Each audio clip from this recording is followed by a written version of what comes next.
జ్ఞానం అనేది మనిషికి అత్యంత గొప్ప సంపద. నాన్నగారు, ఈ గ్రంథాల్లో ఏముంది? ఇవి జీవితం ఎలా నడిపించాలో చెప్పే పాఠాలు. నా జీవిత ప్రయాణం ఇదే.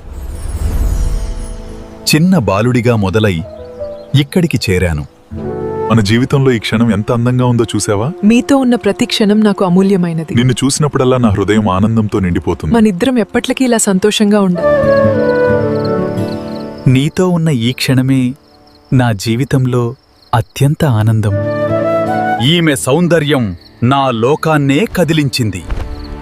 నా కోరికను తీర్చుకోవడానికి ఈమె నాదే. నన్ను వదిలిపెట్టు.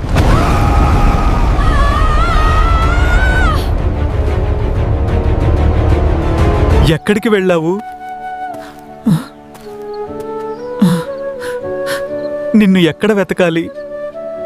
ఈ బాధను భరించలేక నేను ఎక్కడికో వెళ్ళిపోతున్నాను. ఒక ముక్క అన్నం ఇస్తారా? ముందు చేతులు కడుక్కొని తరువాత భోజనం చేస్తాను. అతనికి తెలియదు ఆ అన్నం విషమైపోయిందని. ప్రమాదం తెలియక హరిరాముడు తిరిగి వచ్చి తినడం ప్రారంభించాడు.